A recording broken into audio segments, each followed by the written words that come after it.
Hi everybody, it's Fallon, your friendly neighborhood librarian. I am back here with a themed recommendation list. June is Pride Month and I am a proud ally of LGBT and one of the letters on there. I have a list here of books that I think don't get enough recognition for being powerful LGBT representation. Some people out there might disagree with me. If you do, that's okay. So let's start off. I have a YA series, Dreadnought, and Sovereign. It's a Dreadnought series. It is Own Voices. It is written by a transgender female, by April Daniels, and it is about a superhero. A young boy gets the mantle of Dreadnought. He sees Dreadnought actually get killed in battle, and the mantle is passed to him. With Dreadnought, it is like Shazam's powers. Basically, you get to be your best superhero self. So, what's great about Dreadnought is that there's the transgender issue is part of it. However, it's not the only thing that's going on. There's an actual superhero story contained within both novels. The first one, Dreadnought, talks about Danny getting the mantle of Dreadnought and becoming the superhero and dealing with the fallout of coming out as a transgender teenager and a transgender superhero, and that she feels the best as Danny, as Dreadnought. The second one, Sovereign, is a little bit slower to get going, but I think really encapsulates sort of what a good Own Voices novel can be. Yes, it does still touch on the transgender thing, but it's more about the fallout of a teenager becoming a superhero and what that means. And in this world, the superheroes sort of exist like they do in Renegades, Mercer Meyer's book, where people acknowledge that they exist. They actually save the world and do all that, but you cannot become a superhero until you're 18. You have to sign up, and until then, you become what's called a gray suit, and that is what Danny's having to deal with in the first book. And in the second book, it's about her coming into her own as Dreadnought and what that means for her and what that means for her family and for the rest of her life. So it's a great series. I'm surprised doesn't get more love and acknowledgement. I mean, maybe there's more problematic things about it that I just don't know, but I loved it. I think it's good if you like superheroes. I think it's just a good all around what it is. It's a superhero series that the main character happens to be transgender, but the author is Own Voices and deals with the transgender issues in it, and I think it's really great.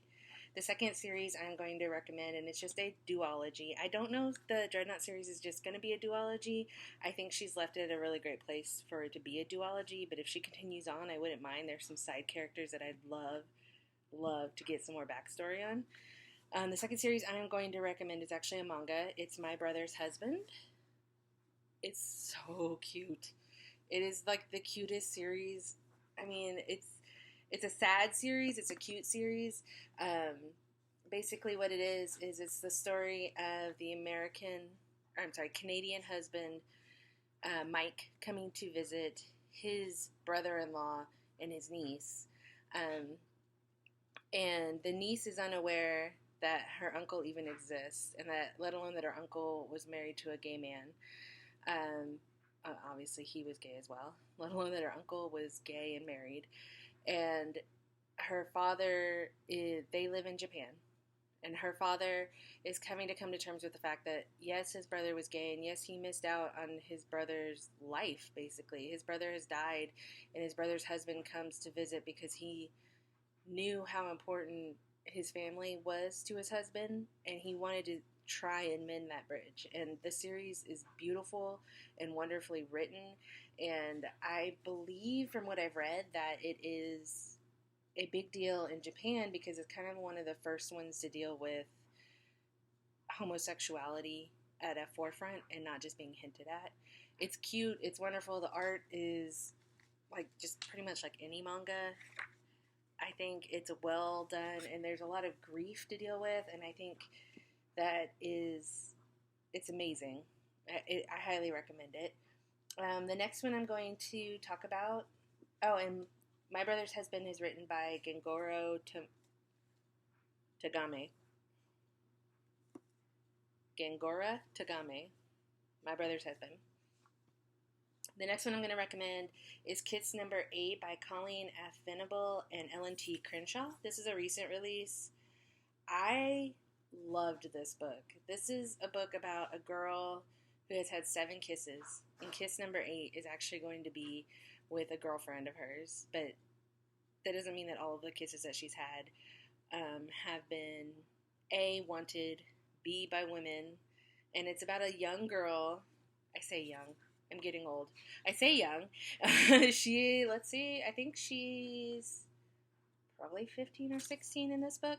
And it's about her exploring her sexuality and trying to figure out who she is and what that means for her, and especially with her religion, because it takes place in a Catholic school.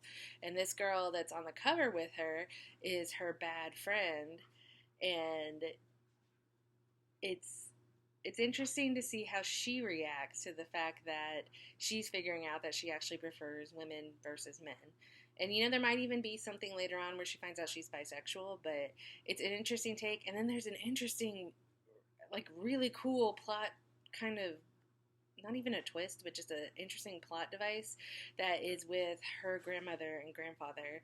And that is something I didn't expect from what's basically a YA graphic novel, but I really, really enjoyed this one for just the number of issues that it goes over and the different aspects of LGBT that it goes over. Because you think it's just going to be a basic coming-of-age novel, and it's so much more. And I want this to get a lot of recognition because I think it deserves it. And plus, the artwork is very cute. Something I look for in graphic novels is if the artwork isn't good, the story is not going to keep me. I can't stand a graphic novel that has horrible artwork. So, that one I totally recommend picking up. It's worth it. It's heartbreaking, but it's worth it. The next one, the fourth one I'm going to recommend, is The 7 Husbands of Evelyn Hugo.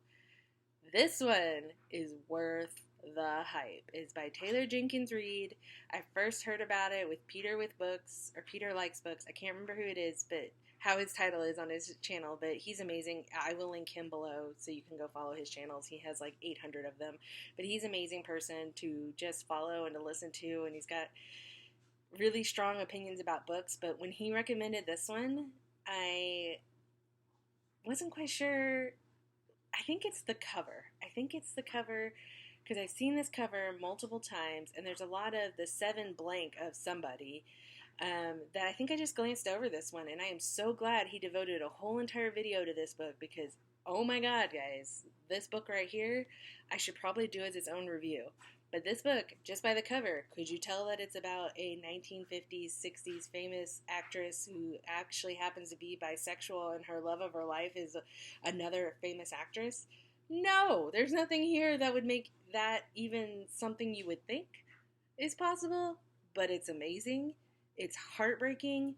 It's angering. It's everything you want it to be because Taylor Reid takes what is basically 1950s celebrity gossip and makes it a book about an actress who falls in love and spends her whole life going through husbands trying to find the love of her life, and it turns out she knew who it was, and she loves and lives and loses everybody and gains them all back and loses them all again. And then the main character in the book that's not Evelyn, the person who's writing Evelyn's story, you find out her connection to Evelyn, and I'm usually pretty good at figuring out things like that, like, oh, it's going to be her daughter, or oh, she somehow like was given up for adoption and she doesn't even know, and it's neither of those things. And when you find out what it really is, it's devastating.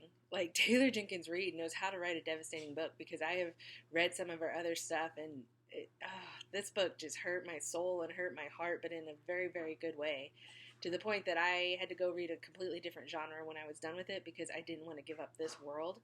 And I want her to write more that are centered around that 1950s, 60s Hollywood life because she writes it so well. I do want to read her newest one, Daisy Jones and the Six. I think it's going to be just as good because she has a really good way of immersing you into a book and a world, even if it's not fantasy. Like, this is not fantasy. This is, I mean, it's somewhat fantasy in that it doesn't actually exist, but you read this book and you really want to go see the movies that she's talking about that she made. That's how great it is. So I highly, if any book on here to recommend, I highly recommend this if you're into just surprisingly devastating books. Like, that sounds horrible. It's a great book. It's got its happy moments and its wonderful moments, and there's rom-com moments, but it's devastating and it's beautiful, and it's a book that needs to be read by more people because it talks about bisexuality and being an older person and having to have dealt with that your entire life and what that meant back in the 50s, 60s, 70s, 80s, and what that means for Evelyn and the loves of her life. So, again, Seven Husbands of Evelyn Hugo. If you haven't read it, pick it up. It's worth it. It's in paperback now. It's not that long. You will devour it. I read it in like 2 days, and that's only because I had to sleep because I had to go to work the next day. So that's that one. And finally, this book. I just got back from vacation. I read this book. I devoured this book. I'm in love with this book, and it is the happiness that I needed after Seven Husbands of Evelyn Hugo, and it is Red, White, and Royal Blue by Casey McQuiston. God love Casey McQuiston. She wrote me a basically bisexual Princess Diaries kind of situation, and it's so beautiful. It's just so beautiful. It's the story of the first son of the United States and the Prince of England, and they fall in love with each other.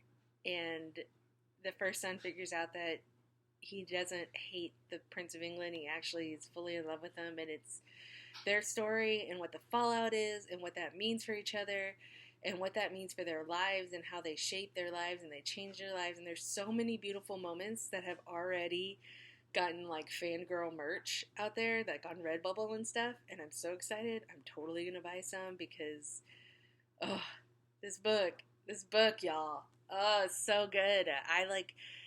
I wanted something afterwards to just, I need this to be made into a movie because it's so beautiful, and I think it would make a beautiful movie.